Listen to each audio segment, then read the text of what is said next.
Hello दोस्तों, कैसे हो आप सब। आज हम एनसीईआरटी मैथ्स का चैप्टर 9th क्लास का चैप्टर सेकंड शुरू करने वाले हैं। चैप्टर का नाम है पॉलिनोमियल। ठीक है, अभी हमने कई बार ऐसा देखा होगा कि इक्वेशन हमने ऐसे पढ़ी होंगी 5x² + 2y = 6। तो इस तरह की जो इक्वेशंस होती हैं इन्हीं को पॉलिनोमियल बोलते हैं। पोली का मतलब होता है बहुत सारी, और नोमियल का मतलब टर्म। जब बहुत सारी टर्म एक साथ हम डील करते हैं तो उन्हीं को बोलते हैं पॉलिनोमियल। अब इन पॉलिनोमियल के अंदर जैसे हमने शुरू में हम पढ़ते हैं 5 + 3 = 8। तो इनमें क्या है, इनमें सिर्फ कांस्टेंट वैल्यूज़ हैं। लेकिन एक पॉलिनोमियल होने के लिए उसमें वेरिएबल भी हो सकता है, उनमें कांस्टेंट भी हो सकते हैं। वेरिएबल कैसे हो सकते हैं, जैसे एक्स हो गया, वाई हो गया, जेड हो गया। कई बार क्वेश्चन में ऐसे डील करते हैं तो इसको बोलते हैं वेरिएबल। लेकिन अगर कहीं वैल्यू मिलती है ए बी सी तो सिर्फ रिप्रेजेंटेटिव वैल्यू है। एग्जैक्ट वैल्यू हमें मिलती है, जैसे 5 लिखा हुआ है इस इक्वेशन के यहाँ पर जैसे 5 लिखा हुआ है, यहाँ पर 2 लिखा हुआ है, 6 लिखा हुआ है। तो ये क्या है, कांस्टेंट वैल्यू है। कांस्टेंट वैल्यू का मतलब है कि इनकी वैल्यू फिक्स है, इनकी वैल्यू कभी चेंज नहीं होती है। लेकिन वेरिएबल क्या होता है, वेरी का मतलब होता है, वेरी का मतलब जो चेंज होती है हो जाती है वैल्यू। तो जो वैल्यू चेंज हो सकती है या फिर जो वैल्यू हमारी इक्वेशन के अकॉर्डिंग डिफरेंट वैल्यू हो सकती है जिस नंबर की, उसको बोलते हैं हम वेरिएबल। ठीक है, अब कोई भी वेरिएबल और कांस्टेंट दोनों मिलकर क्या बनाते हैं, एक एक्सप्रेशन बनाते हैं। जैसे लिख दिया ए एक्स, लेकिन यहाँ पर क्या लिखा हुआ है, 5x² है, ये 2y है और ये 6 है। तो ये सब क्या है, एक्सप्रेशन बन गया है। तो वेरिएबल कांस्टेंट सब मिलके क्या बनाते हैं, एक एक्सप्रेशन बनाते हैं। और जब सारे एक्सप्रेशन मिलके क्या बनाते हैं, एक पॉलिनोमियल बना देते हैं। ठीक है, अब कोई एक पॉलिनोमियल लिखा हुआ है जैसे x² + 2x। इसको मैं क्या कह रहा हूँ, the expression x² and 2x are called the term of the polynomial. तो ये क्या है, ये एक टर्म हो गया, ये दूसरी एक टर्म होती है। ये क्या है, दो टर्म है इसके अंदर। इसी तरह से अगर मैं देखूँ यहाँ पर 3y² हुआ, 5y हुआ और यहाँ पर 7 हो, तो इसका मतलब क्या हुआ, ये 3 टर्म हो गई इसके अंदर।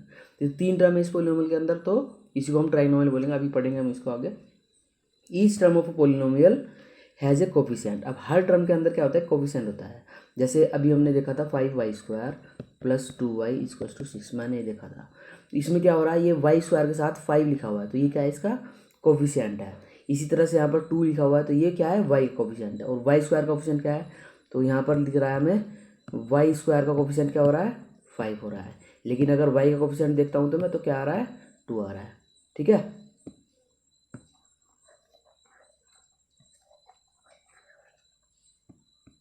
अब इसके बाद देखो, अब यहाँ पर लिखा हुआ है 2 - 5 7, ये सब जो लिखा हुआ है ये क्या है, एग्जाम्पल है कॉन्स्टेंट पोलिनोमियल के। कॉन्स्टेंट पोलिनोमियल क्या होते हैं, जिसमें क्या आ रहा है, वेरिएबल आ ही ना रहा हो। तो वेरिएबल ही नहीं आ रहा है, तो यानी कि अगर मैंने सिर्फ 2 लिख दिया तो इसका मतलब क्या है, ये सिर्फ कॉन्स्टेंट वैल्यू है। और कॉन्स्टेंट वैल्यू मैंने कहा कि हर वैल्यू क्या बनती है, 2-3 वैल्यू मिलकर क्या बनती है, पोलिनोमियल बनाते हैं। तो इसको हम पोलिनोमियल बोल सकते हैं। अब पोलिनोमियल के लिए हमारे पास क्या है, मोनोमियल है। अगर एक ही टर्म होगी तो क्या कर देंगे, उसको हम मोनोमियल बोल देंगे। अगर दो टर्म हो जाए, जैसे कि 2x + y हो गया, तो ये क्या हो गया, बाइनोमियल हो गया। अगर मैं कह दूँ 2x + y + 6 लिख दूँ, तो ये क्या हो गया, ट्राइनोमियल हो गया। तो इसी तरह से नंबर ऑफ टर्म उनको डिफाइन करते हैं कितना नोमियल होगा। तो 2 या 3 तक तो हम टर्म ही बोल देते हैं, उसके बाद ज़्यादा होती है तो हम पोलिनोमियल बोलते हैं। लेकिन ऐसा नहीं कि इनको पोलिनोमियल नहीं कह सकते, ये भी पोलिनोमियल ही है। पोलिनोमियल कोई वैल्यू कब नहीं होगी, जब पावर क्या हो जाएगी, पावर हो जाए फ्रैक्शन में आ जाएगा पावर, या फिर पावर नेगेटिव में आ जाए।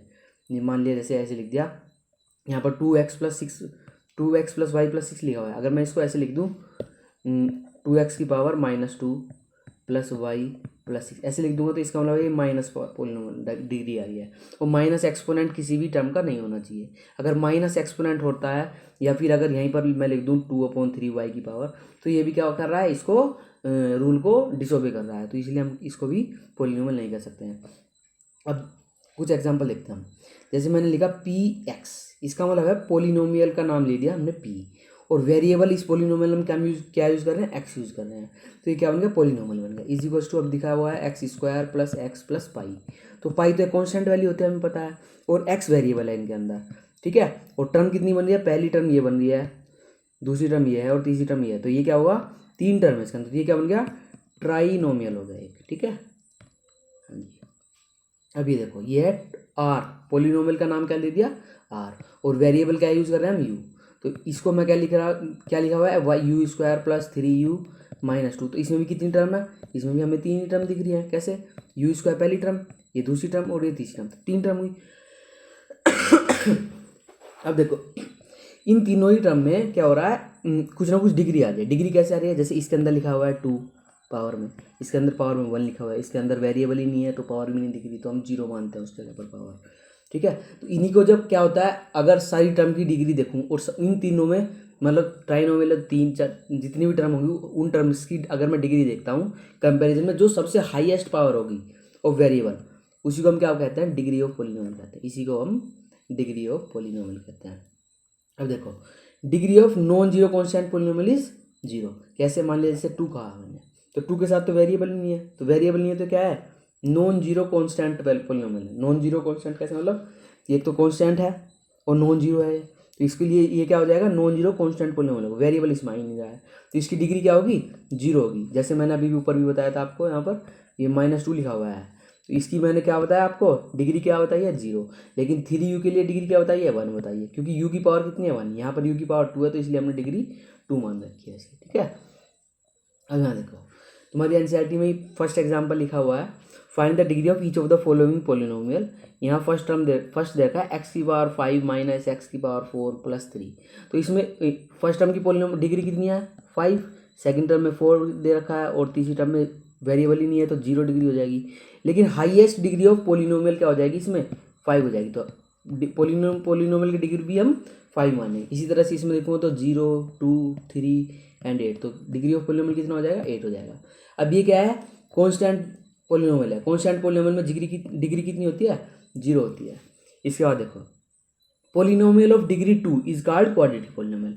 अब अगर किसी पॉलिनोमियल में डिग्री 2 आती है तो उसको क्या बोलते हैं, क्वाड्रेटिक पॉलिनोमियल। हमने कई बार देखा होगा क्वाड्रेटिक इक्वेशन आती है हमारे चैप्टर्स में मैथ में। ठीक है, तो हमने क्वाड्रेटिक इक्वेशन जैसे पहले पढ़ रखे हैं, तो उसमें क्या होता है स्पेशल कि उसमें डिग्री मैक्सिमम डिग्री क्या होती है, 2 होती है बस।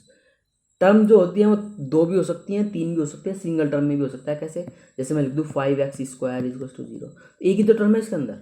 ठीक है, लेकिन मैं अगर ऐसे लिखता हूँ 5x² + x, तो ये 2 टर्म हो जाएंगी, और अगर मैं इसी में 2 और लगा दूँ तो ये हो जाएगी 3 टर्म हो जाएगी। अब इसको सोल्व करते हैं तो क्वाड्रेटिक इक्वेशन को जीरोज बोलते हैं उसको हम। ठीक है, अब अगर 2 टर्म होती है तो हमने बताया कि अभी क्वाड्रेटिक होता है वो।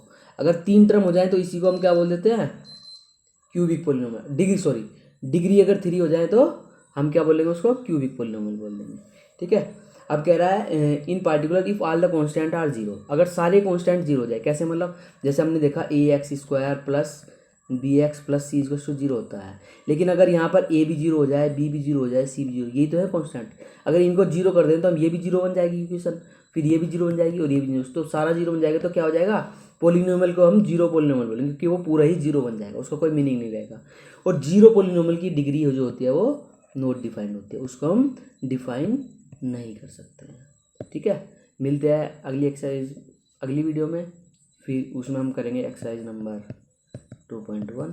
तब तक के लिए बाय बाय, थैंक यू।